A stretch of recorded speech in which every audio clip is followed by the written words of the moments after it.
Greetings. This is the ancient one, July 12th, here in Atlanta at the golf course. This is considered the dog days of summer, July 3 to August 17th. That's the dog star Sirius.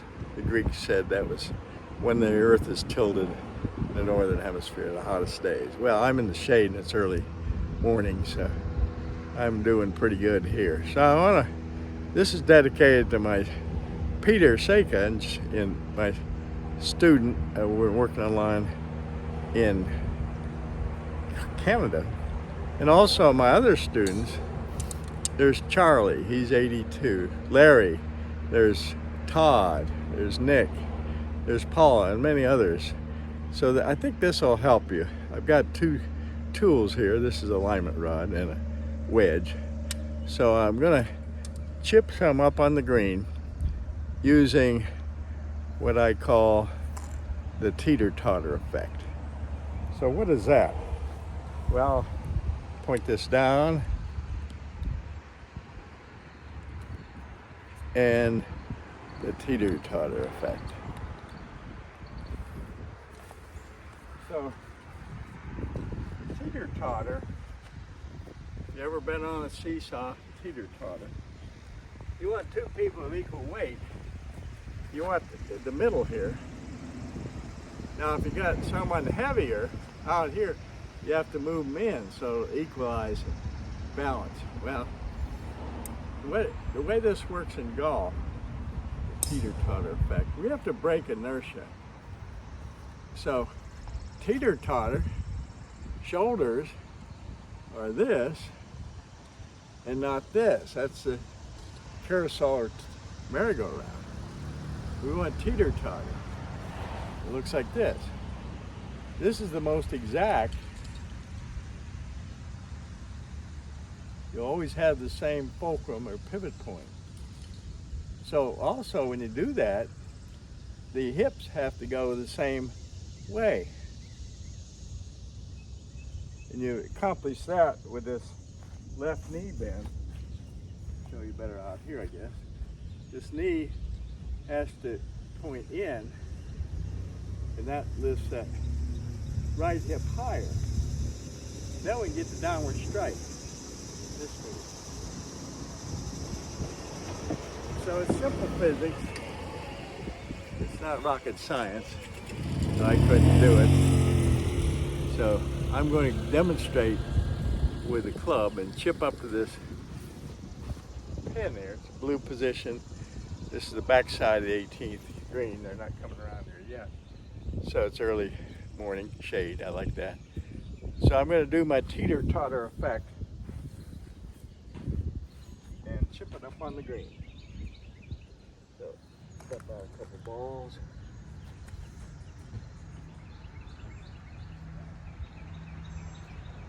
So say this is the club.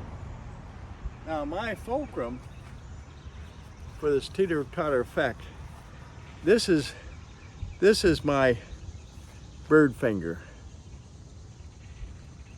So that's the middle finger. This lead bone is the ulnar bone. No, this is the ulnar bone, the bigger bone. This is the radius bone. So it goes right in the middle. And I want this to be the fulcrum.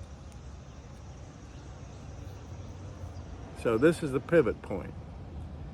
So to get this working, I have to push down for the club to go up. Well, I'm not engaging my big muscle, just very little. It's no effort. How do we break inertia? Get this little effect here.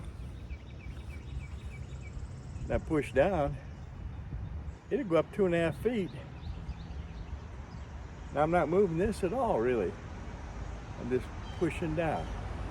And that's the way a teeter totter works. Well, we want this end of the club moving much faster than our hands. Our hands will move faster than the shoulders. Those are the three main attachment points. So I already took care of 2.5 feet. Then it's just, this shoulder goes up, this hip goes up. Hey, I'm a great tilt to come down. That makes sense? And I'm coming down on plane. I'm not doing a whole lot of this and this. Well, you can do it. That takes timing, 8 to 10 hours a day. You can do that if you don't quit your daytime job. This is so easy. Anybody can do it at any flexibility or strength basic. Just do this little pivot, pivot, pivot. And that's the way a shovel works. That's the laws of leverage. So I'm going to use it with a club now.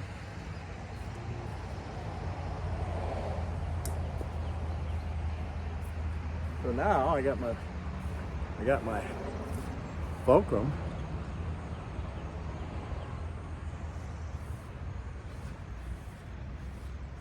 So I haven't engaged the right hand at all. The right hand wants to snatch it. No, we just want to do this. Push down, just like a shovel. Shoveling, cleaning out, mucking the stables. Okay, we can do that. But just keep this simple and easy. And now when I go back, that's my swing plan. Right up the shoulder line. So all we're doing is swapping hands. Bam. So we're trying to do that with hips.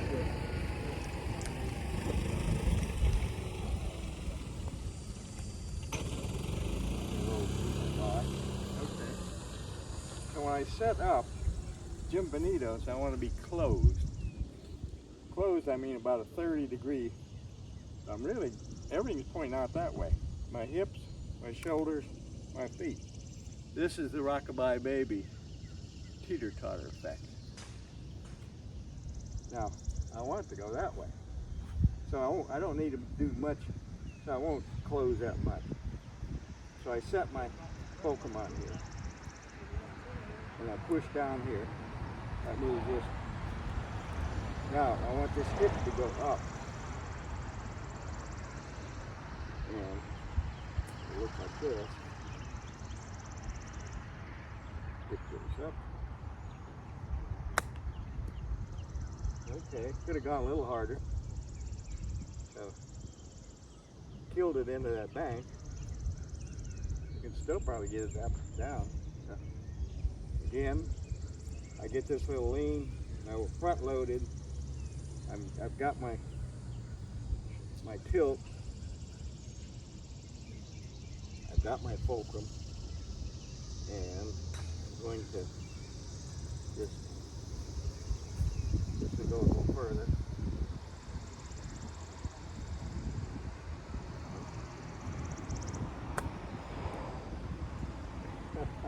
How's that for consistency? Well, you'd think I'd learn to hit it a little harder. So that's why we practice. Okay, this is going to be a little bit harder. Not much. So I get my fulcrum. And I'm getting set up here. Doing this fulcrum.